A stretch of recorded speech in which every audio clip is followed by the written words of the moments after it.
In last video और last chapter हमने क्या पढ़ा था, मैकेनिकल प्रॉपर्टीज़ ऑफ सॉलिड्स, जिसमें आपने इलास्टिसिटी है ना और सर्ल्स एक्सपेरिमेंट वगैरह देखा हमने। ठीक है, now next chapter, chapter number 12, we start our new chapter, chapter 12, that is mechanical properties of fluids. हाँ, तो फ्लड्स मीन्स व्हाट, जैसा कि ऐसे कोई भी सब्सटेंस जिसमें फ्लो होने की प्रॉपर्टी होती है, हाँ, they are called what, fluids. Flow होता हो, फॉर एग्जाम्पल, तो फ्लड्स में फ्लड कितने टाइप के आप देखते हो, फ्लो होने की प्रॉपर्टी वाटर यानी लिक्विड्स में पाई जाती है, और दूसरा गैसेस में। तो actually liquid and gases are types of fluids. Fluid वो सब्सटेंस है जिनमें फ्लो होने की प्रॉपर्टी होती है। तो ये दोनों ही फ्लड्स हैं, लिक्विड और गैसेस। दोनों में क्या फ़र्क है? हाँ, कि जो लिक्विड्स होते हैं, राइट, इनका डेफिनेट वॉल्यूम होता है और ये जिस वेसल में रखे जाते हैं ये उसी के वॉल्यूम को ऑक्यूपाई कर लेते हैं, और इनकी कोई ना कोई फ्री सरफेस होती है। डेफिनेट वॉल्यूम होता है और फ्री सरफेस होती है। लेकिन गैसेस में ना तो इनका डेफिनेट वॉल्यूम होता है और ना ही कोई इनकी फ्री सरफेस होती है। ये फ़र्क है, लेकिन बहने का गुण दोनों में पाया जाता है, राइट। फिर आपने ये देखा था कि जहाँ कहीं भी या किसी वेसल में या कहीं पर भी अगर कोई लिक्विड इक्विलिब्रियम पोजीशन पर भरा हुआ है, मतलब एकदम शांत भरा हुआ है, इसमें किसी भी प्रकार का मूवमेंट नहीं है, तो इस पर जितने भी फोर्सेस लग रहे होते हैं वो सरफेस के परपेंडिकुलर डायरेक्शन में लग रहे होते हैं। चाहे ऊपर से नीचे की ओर कोई फोर्स लग रहा हो या नीचे से ऊपर की ओर, मतलब जो भी फोर्सेस लगेंगे कैसे रहेंगे, वो लिक्विड की सरफेस के परपेंडिकुलर डायरेक्शन में लग रहे होते हैं। इसी वजह से उसमें किसी भी प्रकार का मूवमेंट देखने को नहीं मिलता हमको। अगर ये फोर्स परपेंडिकुलर नहीं होते तो फिर ये इक्विलिब्रियम पोजीशन पर ही नहीं होता। इक्विलिब्रियम पोजीशन पर है मतलब शांत भरा हुआ है का मतलब है सारे फोर्सेस परपेंडिकुलर वर्क कर रहे हैं इस पर, है ना। और किसी लिक्विड, कोई भी लिक्विड, है ना, यूनिट सरफेस पर जो फोर्स लगाता है, force applied by any liquid on the unit area of surface is known as what, pressure, और it is denoted by p. इसको प्रेशर बोलते हैं। P is equal to f upon a, force applied on unit area of surface.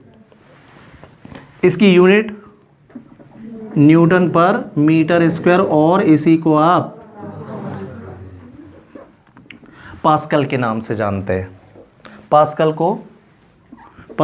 एक है ना, हाँ, scientist का नाम है, उसी के नाम पर प्रेशर की यूनिट पड़ गई, है ना। तो वास्तव में pascal means what, 1 Newton per metre square को ही नया नाम दे दिया गया है पास्कल। ठीक है, फिर हमने ये भी देखा कि जो प्रेशर है, प्रेशर को नापने की या मेज़रमेंट करने की अनदर यूनिट होती है क्या, एटमॉस्फेरिक प्रेशर। शॉर्ट में इसको क्या लिख देते हैं अपन, ATM। It is other unit of measuring pressure, atmosphere, और एटमॉस्फेरिक प्रेशर बोल देते हैं हम। ATM इसका शॉर्ट फॉर्म है। 1 ATM में कितने पास्कल होते हैं,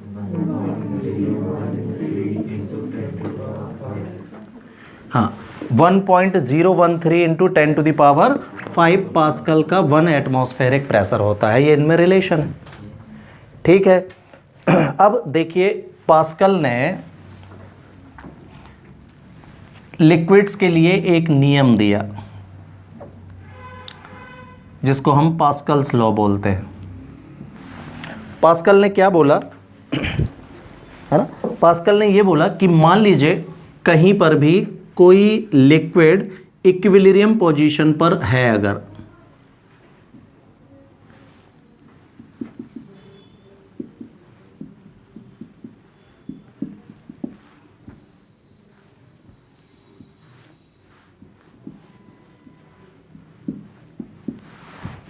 हाँ, तो अगर कोई भी लिक्विड इक्विलिब्रियम पोजीशन पर है तो इसके अंदर कहीं पर भी आप पॉइंट्स ले लें।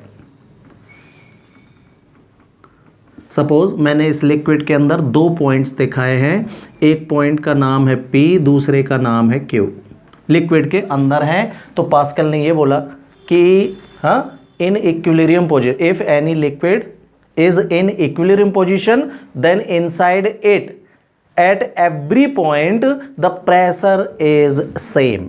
प्रेशर हमेशा एक जैसा होता है किसी भी लिक्विड के अंदर, अगर वो इक्विलिब्रियम पोजीशन पर है, बह नहीं रहा है, उसमें कोई हलचल नहीं है, तो प्रेशर हर पॉइंट पर एक जैसा होता है। कब? लेकिन जब हमने ग्रेविटी को, उस जगह की ग्रेविटी को क्या कर दिया हो, इग्नोर कर दिया हो, मतलब हम उसमें ग्रेविटी का इफेक्ट इग्नोर करके चले तो ऐसा होता है। हाँ, तो according to Pascal, if any liquid is in equilibrium position then pressure at any point inside the liquid is equal if the effect of gravity is ignored. Clear? तो पास्कल्स के लॉ को हमको प्रूव करना है। हम देखते हैं कि यहाँ और यहाँ प्रेशर एक जैसा होता है कि नहीं होता है। तो मैंने, है ना, ये एक सपोज कोई वेसल है या कोई एक क्रॉस सेक्शन ले लिया है, कहीं पर भी पानी हो सकता है। ये इनफाइनाइट स्पेस वाला लिक्विड भी हो सकता है, जैसे कि समुद्र वगैरह होते हैं, सी वगैरह होते हैं, है ना। लेकिन कंडीशन क्या है, इक्विलिब्रियम पोजीशन पर है ये पानी। ऐसा हमने सरफेस ले लिया है जहां का वाटर या लिक्विड कैसा है, इक्विलिब्रियम पोजीशन पर है। तो इसके अंदर मैंने 2 पॉइंट डिफरेंट जगह पर ले रखे हैं, एक P एक Q। क्लियर? हमने लेट कर लिया है, हमको बताना है कि दोनों जगह पर प्रेशर एक जैसा होगा। तो एक काम करो, P और Q, हाँ ठीक है, चल जाएगा। हमने ये अज्यूम कर लिया कि पॉइंट P पर, है ना, लिक्विड का प्रेशर P1 है और पॉइंट Q पर प्रेशर P2 है। अलग अलग लेके चले हम, तब तो हम बाद में बताएंगे कि दोनों बराबर होते हैं। पहले से बराबर नहीं लेना है ना। उसने बोला कि प्रेशर इक्वल होता है हर पॉइंट पर, हमको पास्कल का लॉ प्रूफ करना है। तो मैं क्या कर रहा हूं, 2 पॉइंट लिक्विड के अंदर ले रहा हूं जिन पर प्रेशर डिफरेंट मान के चल रहा हूं। क्लियर? तो अब देखो हमने क्या किया कि P और Q पर हमको प्रेशर फाइंड करना था। तो मैंने P Q एक्सिस वाले एक सिलेंडर को अज्यूम कर लिया है यहाँ पर। भाई ये जो वाटर है ये कितना भी बड़ा हो सकता है, कितना भी इसका कहना चाहिए जो एरिया है बहुत बड़ा भी हो सकता है, और हम कोई भी 2 पॉइंट ले सकते हैं। तो हमको एक ऐसी सरफेस चाहिए जो दोनों पॉइंट्स को कंटेन करती हो। तो मैंने एक सिलेंडर अज्यूम कर लिया है जो PQ एक्सिस से जाने वाला एक सिलेंडर ले लिया। सिलेंडर क्यों ले लिया? सिलेंडर की खासियत होती है कि इसका सरफेस एक जैसा और दोनों क्रॉस सेक्शन भी एक जैसे हैं, जिससे कि दोनों पॉइंट पर जो एरिया आए वो एक जैसा रहे, अलग अलग एरिया ना हो। इस वजह से हमने एक सिलेंडर अज्यूम किया। हाँ, तो डेफिनेटली सिलेंडर के अंदर जितना भी पानी है या लिक्विड है वो इक्विलिब्रियम पोजीशन पर होगा, क्योंकि पूरा वाटर ही इक्विलिब्रियम पोजीशन पर है। तो इसके अंदर का भी जो पानी भरा है वो भी कैसा होगा, इक्विलिब्रियम पोजीशन पर होगा। और हमने अभी देखा था थोड़ी देर पहले कि इक्विलिब्रियम पोजीशन पर जब होता है वाटर या लिक्विड, तो उस पर जितने भी फोर्स लगते हैं वो परपेंडिकुलर डायरेक्शन में लगते हैं, राइट। तो अब सिलेंडर की सरफेस तो ये है, तो इस पर 90 डिग्री बनाते हुए सारे फोर्स लगने लगेंगे। अब हाँ, हमने अज्यूम कर लिया है कि दोनों area of cross section cylinder का जो सर्कुलर एरिया है, दोनों का एरिया कितना है, कैपिटल A है। सिलेंडर के एरिया दोनों एक जैसे होंगे ना, तो कैपिटल A हमने अज्यूम कर लिया। ठीक है, चलिए तो हम क्या कर रहे हैं, तो let there are 2 points P and Q inside liquid. At point P the pressure of liquid is P1 and at point Q the pressure of liquid is P2. Let us consider a cylinder of axis PP dash PQ axis of axis PQ. Clearly the liquid filled inside the cylinder definitely is in the equilibrium position पर होगा और इस पर लगने वाले force जो होंगे वो कैसे होंगे, परपेंडिकुलर डायरेक्शन में होंगे। क्लियर? तो फिर हम देखते हैं कि पॉइंट P पर लिक्विड कितना फोर्स लगा रहा है। एरिया ऑफ क्रॉस सेक्शन क्या ले लिए हमने सिलेंडर के, सर्कुलर पोर्शन का एरिया कैपिटल A अज्यूम कर लिया है ना। देन फोर्स अप्लाइड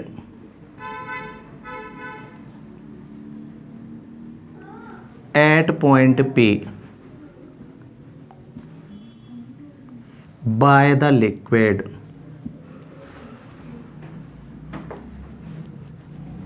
तो लेट कर लेते हैं हम। Let force applied at point P by the liquid B F1। हमने F1 लेट कर लिया। तो F1 की वैल्यू कितनी होगी भाई?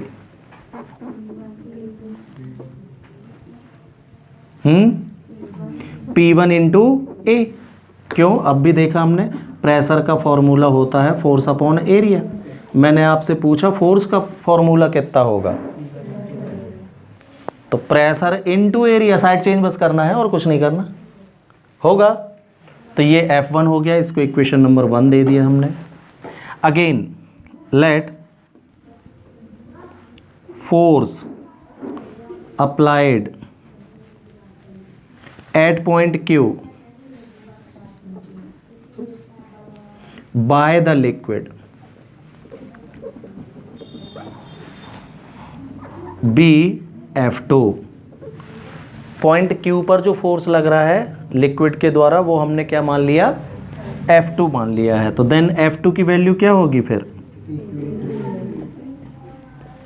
P2 इंटू A होगी। ठीक।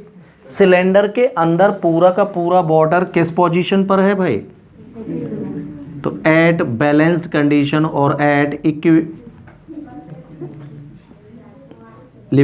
पोजीशन। तो ये बताओ लिक्विड अगर बैलेंस्ड कंडीशन में है का मतलब है कि दोनों फोर्स जो लग रहे हैं उस पर वो इक्वल लग रहे हैं।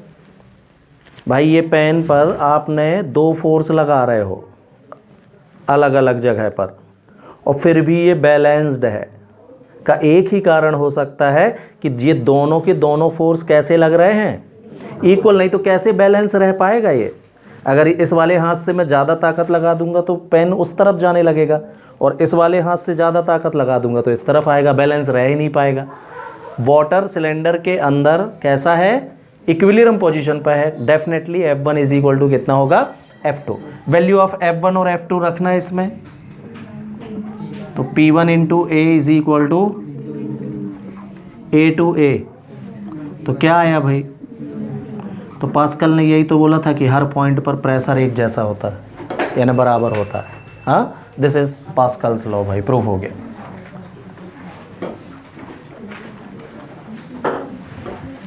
तो आफ्टर पास्कल्स लॉ वी सी कि देखो पास्कल ने अपने नियम में लास्ट में क्या बोल दिया था कि अगर हम ग्रेविटी को क्या कर दें, इग्नोर कर दें तो ये ऐसा होता है। लेकिन है ना, अगर आप कोई भी लिक्विड अर्थ पर हम रहते हैं उस पर रखा है तो ग्रेविटी तो इग्नोर हो नहीं सकती। तो ग्रेविटी का क्या असर पड़ जाता है पास्कल्स के लॉ में, वो हम देखेंगे। तो अपन को पता है कि ड्यू टू ग्रेविटी किसी भी चीज़ का वेट परपेंडिकुलरली डाउनवर्ड्स वर्क करता है। आपका वजन कहाँ पर लग रहा है, परपेंडिकुलरली टूवर्ड्स द अर्थ, है ना।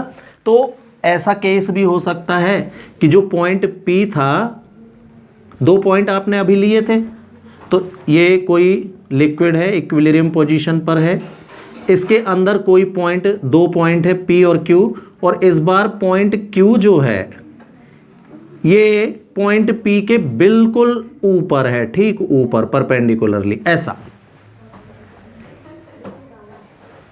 एक के ऊपर एक, मतलब बिल्कुल सीध में परपेंडिकुलरली है दोनों पॉइंट। अभी मैंने थोड़ी ऐसे लिए थे कहीं और। तो अब क्या होगा हम देखें, फिर से हमने अज्यूम किया एक सिलेंडर जो PQ एक्सिस से जा रहा है,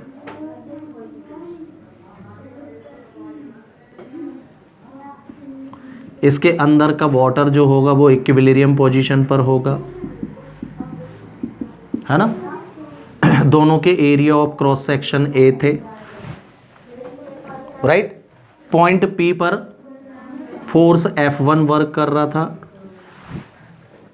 और पॉइंट Q पर लगने वाला फोर्स कितना था, F2।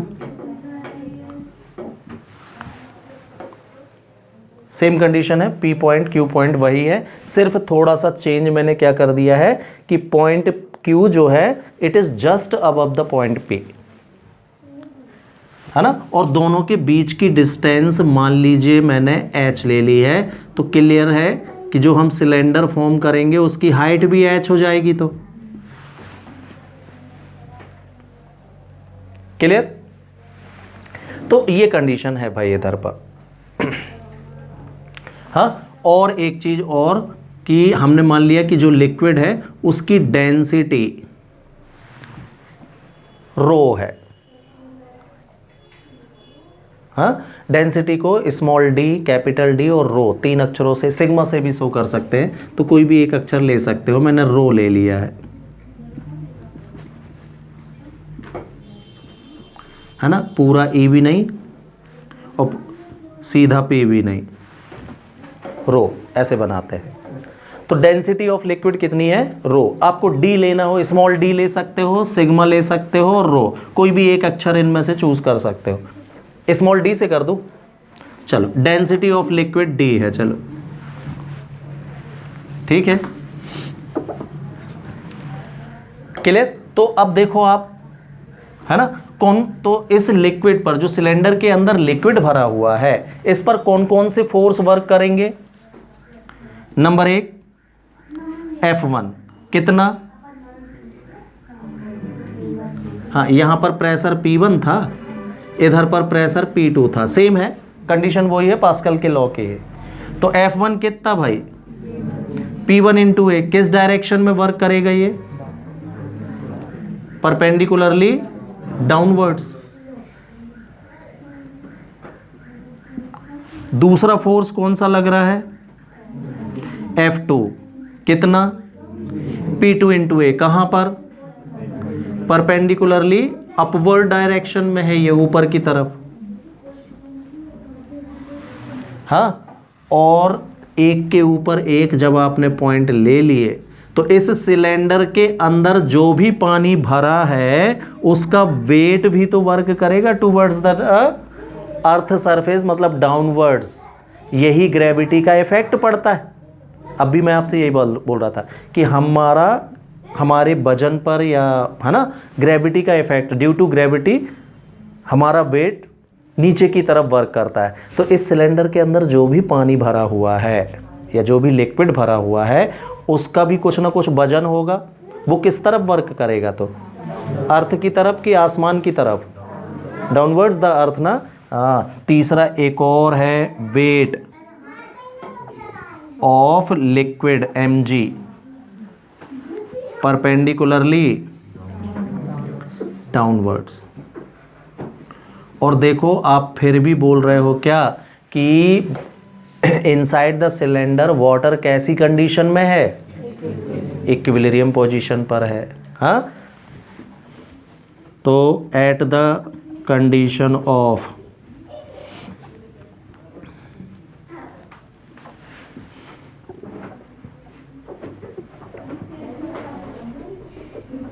इक्विलिब्रियम पोजीशन पर, तो अभी भी ये इक्विलिब्रियम पोजीशन पर है, का मतलब फोर्स एक्टिंग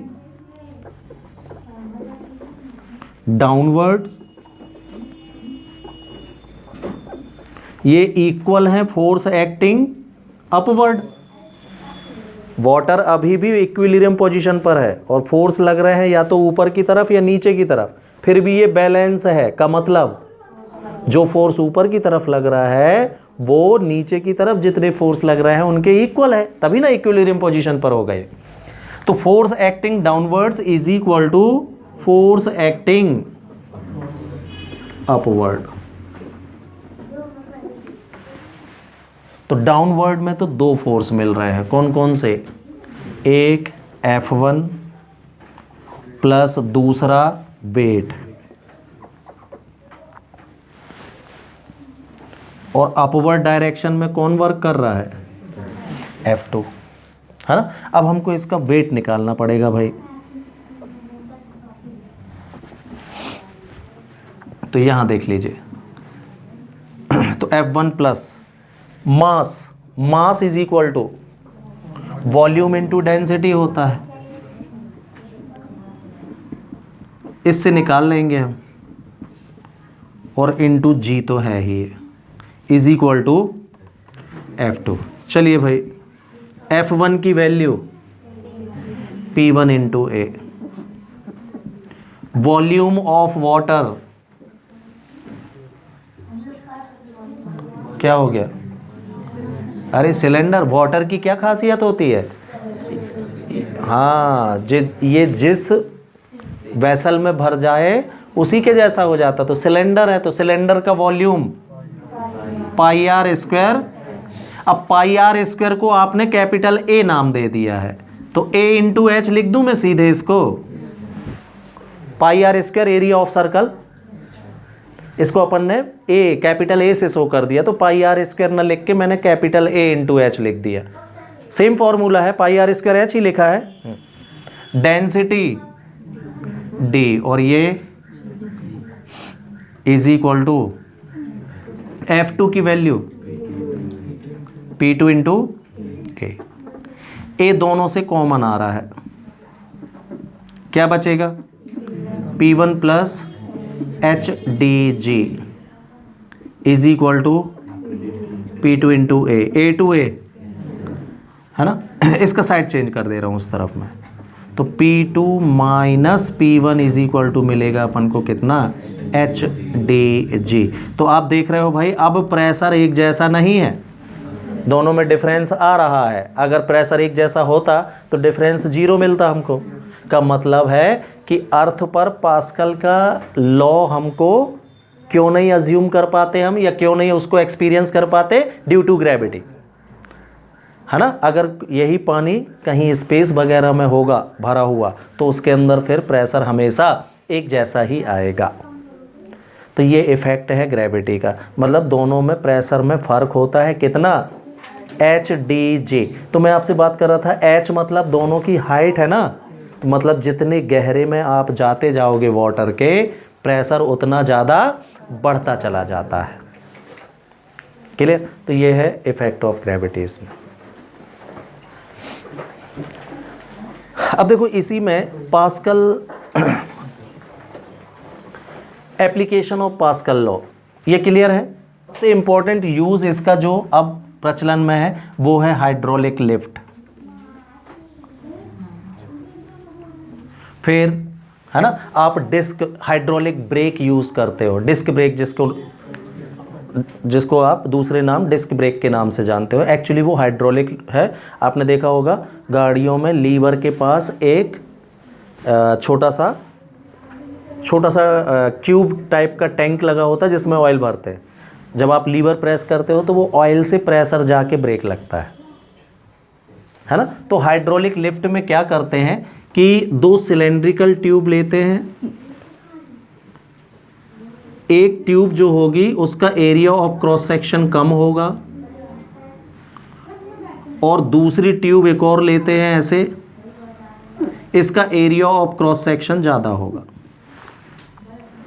और फिर इनको एक हॉरिजॉन्टल ट्यूब से ऐसा जोड़ देते हैं, है ना। दोनों ये C1 C2 दो ट्यूब्स हैं सपोज, और C3 तीसरी ट्यूब है जो इन दोनों को कनेक्ट कर रही है। अब ये जो कम क्रॉस सेक्शन वाली ट्यूब है C1 और C2, इन दोनों पर एक एक पिस्टन लगा होता है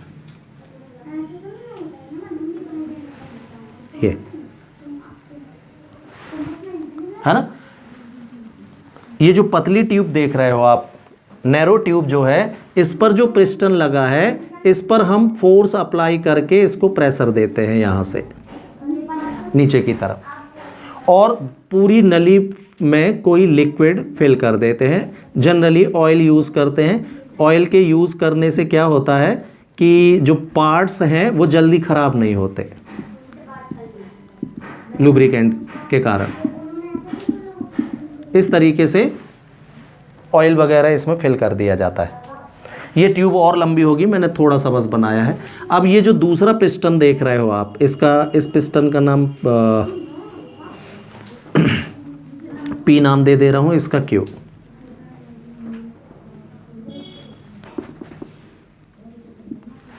या piston number 1, piston number 2, P1 P2 नाम दे देते हैं। ठीक, अब लिफ्ट का काम क्या होता है? हाइड्रोलिक लिफ्ट का काम भारी चीज़ों को ऊपर उठाना। तो जिस चीज़ को ऊपर उठाना है आपको, उसको ये ब्रॉड क्रॉस सेक्शन वाली जो ट्यूब है उसके प्लेटफॉर्म पर रखा जाता है।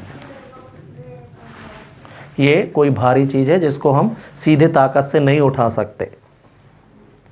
ठीक है, अब देखना एक एग्जाम्पल अपन न्यूमेरिकल ऑब्जेक्ट्स एग्जाम्पल लेके देखें क्या हो रहा है। तो सपोज ये जो चीज़ है, जो भी, इसको उठाने के लिए ये जो ऑब्जेक्ट रखा है हमने, मोटरसाइकिल है सपोज, हाँ, नॉर्मली 200 kg, 150, 200 kg की होगी, तो हम सीधे हाथ से इसको नहीं उठा सकते। मान लीजिए 200 kg उठाने के लिए आपको 1000 न्यूटन फोर्स की ज़रूरत है, इतना हमारे पास नहीं है। एग्जाम्पल ले रहा हूँ मैं जस्ट, है ना, कि इस पर जो वजन रखा है उसको उठाने के लिए, हमको ऊपर उठाने के लिए 1000 न्यूटन फोर्स की ज़रूरत है, जो कि हमारे पास है नहीं। क्लियर ना? तो हमने क्या किया, इसको लिफ्ट पर रखा है इस चीज़ को। अब हमारे शरीर में फॉर एग्जाम्पल बहुत कोशिश की, 100 न्यूटन का फोर्स हमारे पास है जो हम लगा सकते हैं। तो आपने वो 100 न्यूटन का फोर्स यहाँ लगा दिया पिस्टन पर प्रेस करने में। हाँ, F1 ये आपने डाल दिया भाई, फोर्स F 100 न्यूटन का था, ये लगा दिए। यहाँ पर ट्यूब जो है वो पतली है। फॉर एग्जाम्पल यहाँ पर मान लीजिए ट्यूब का एरिया 20 है। हाँ, यहाँ पर ट्यूब ब्रॉड है। फॉर एग्जाम्पल मान लीजिए यहाँ पर इसका एरिया 60 है। एक एग्जाम्पल है बस, ज़्यादा ही होगा ना यहाँ का, तो यहाँ का 20 है, यहाँ का 60 है, मैंने ये मान लिया। अब आपने यहाँ पर फोर्स अप्लाई किया 100 न्यूटन का, तो कितना प्रेशर दे दिया भाई आपने इस हिस्से में? फॉर्मूला है आपके पास, प्रेशर इज इक्वल टू होता है फोर्स अपॉन, कितना प्रेशर दे दिए आप? P कितना लगा दिया? 100/20 का, यही ना प्रेशर आएगा। न्यूमेरिक वैल्यू देख लो ना, F/A 100/20 लगा दिए, मतलब 5 पास्कल का प्रेशर आपने अप्लाई कर दिया। अब पास्कल के लॉ से ये 5 पास्कल का जो प्रेशर आपने अप्लाई किया है, ये शिफ्ट हो जाएगा इसमें, इस वाले पिस्टन में। क्यों? उसने बोला था कि लिक्विड के अंदर हर पॉइंट पर प्रेशर एक जैसा होता है। तो आपने प्रेशर यहाँ दिया तो यही प्रेशर यहाँ पहुँचेगा, तो फिर क्योंकि हर पॉइंट पर बराबर होता, उसने बोला ना। ठीक है, तो यहाँ पर प्रेशर कितना आ गया भाई? 5 पास्कल का प्रेशर यहाँ आ गया। ठीक, अब इसका एरिया कितना है लेकिन? 60। हाँ, तो 5 पास्कल का प्रेशर ये आया। थोड़ा सा एरिया में और फर्क कर लेते, चलो ठीक है। तो अब यहाँ पर जो फोर्स लगेगा इस पर पिस्टन पर, वो कितना लगेगा? Force is equal to pressure into area. तो एरिया आपका 60 है और प्रेशर किसका कितना आ गया? तो कितना फोर्स लगने लगा? 300 न्यूटन का। देखिए भाई आपके पास कितनी ताकत थी टोटल, 100 न्यूटन ही हमारे पास ताकत थी जो हमने यहाँ लगा दी थी। वही ताकत यहाँ कितनी बन के मिल रही है, 3 गुनी तो हो गई ना। तो अगर आपने यहाँ पर हाथ से 200 का फोर्स लगा देते तो हाँ कितना मिलने लगता है ये, 600 न्यूटन का। हाँ तो ये एक एग्जाम्पल फोर्स, मतलब ये साफ देख सकते हो आप कि यहाँ हम जितना भी फोर्स लगाएंगे वो डबल और ट्रिपल चल के वहाँ मिलेगा। तो उस इतनी ही ताकत से हम वजनदार चीज़ों को ऊपर उठा सकते हैं। This is principle of hydraulic lift भाई। क्लियर? तो ऐसे ये काम करती है, ये इसका एक एप्लीकेशन है। कोई डाउट है? तो मैंने न्यूमेरिक वैल्यू इसलिए लेके समझाया आपको कि समझ में आपको ये बस पता चल जाए कि हाँ हमने कम ताकत अप्लाई की थी लेकिन मिली हमको ज़्यादा है, इतना बस समझ में आ गया। और यही तो लिफ्ट का काम है ना, कम ताकत में भारी चीज़ों को उठा देना। तो ऐसे हाइड्रोलिक लिफ्ट वर्क करती है। क्लियर? ओके।